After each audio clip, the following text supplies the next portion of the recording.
செல்லம் அப்படி சொன்னா தமிழ்நாட்டில் உள்ள மக்களுக்கு எல்லாத்துக்குமே தெரியும். யாரை சொல்றேன்னு தெரியுதா? பிரகாஷ்ராஜ் அவர்கள். அவருக்கு என்ன பண்ணியிருக்காங்கன்னா, டிஎம்கே ஆட்சியில் அவங்க புதுசா நடிகர்களை இறக்குறாங்க. நிறைய சத்யராஜ்ல நிறைய பேர் வந்துட்டாங்க இப்போ பேசுறதுக்காக. யாரை எதிர்த்து பேசுறதுக்காக? டிவிகே விஜய் அவர்களை எதிர்த்து பேசுறதுக்காக. சரிங்களா? அதாவது தப்பா காட்டணுமா? அதுக்கு என்ன பேசியிருக்காருன்னா, விஜய் அவர்களுக்கு அரசியலே பேச தெரியாது. சினிமாக்குள்ள நீ டாக்டர் ஆகலாம், இன்ஜினியர் ஆகலாம், முதல்வர் கூட ஆகலாம். அரசியல் அப்படியே முதல்வர் ஆயிடுயா நீ? யாரு அரசியல் பேசணும்? என் அளவுக்கு அரசியல் பேசிருக்கியாப்பா நீ அப்படின்னு இருக்காரு. நான் கேட்கிறேன் மக்களே, நீங்க எல்லாரும் பார்த்துருப்பீங்களா? அவர் விஜய் அவர்கள் கரெக்டாக பேசுகிறாரா இல்லையா? உங்களோட கமாண்டை நீங்கள் பதிவு பண்ணுங்க. இது எதுக்கு தெரியுமா? இந்த டிஎம்கே ஆட்சியில் இந்த மாதிரி நடிகர்கள் இறக்குறாங்கன்னா, ரெட் ஜெயண்ட் இருக்குல்ல, அடுத்து பட வாய்ப்பு கிடைக்காதுல்ல, அதுக்காக மட்டும்தான். வேற எந்த ஒரு காரணமும் கிடையாது. அவங்களும் வண்டி ஓட்டணும்ல.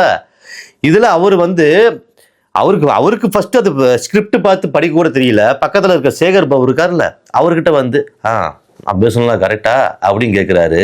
அரசியல்வாதி கிடையாது, நான் எந்த கட்சிக்காரனும் கிடையாது. உங்களை மாதிரி நானும் ஒரு ஓட்டர் தான். மாற்று வசனம் அப்படிங்கறதெல்லாம்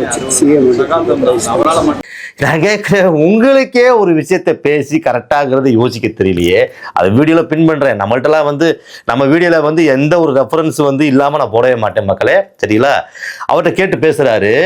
நான் கேட்கிறேன், உங்களுக்கு தாங்க படிக்க தெரியல, ஆனா உங்களை மாதிரி கூட இருந்து முதுகுல குத்துறீங்க பாத்தீங்களா?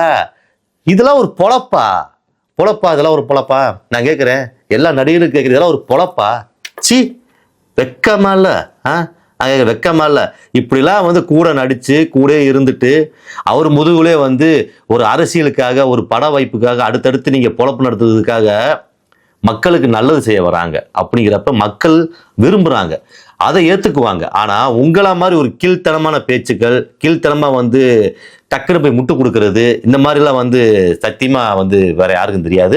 அதனால மக்களே தெளிவா இருங்க, மக்களே விழிப்போடு இருங்க, மக்களே சிந்தித்து செயல்படுவோம். என் வீடியோ நல்லா பிடிச்சிருந்துச்சுங்களா? லைக் பண்ணுங்க, கமெண்ட் பண்ணுங்க, ஷேர் பண்ணுங்க, சப்ஸ்கிரைப் பண்ணுங்க. பாய்.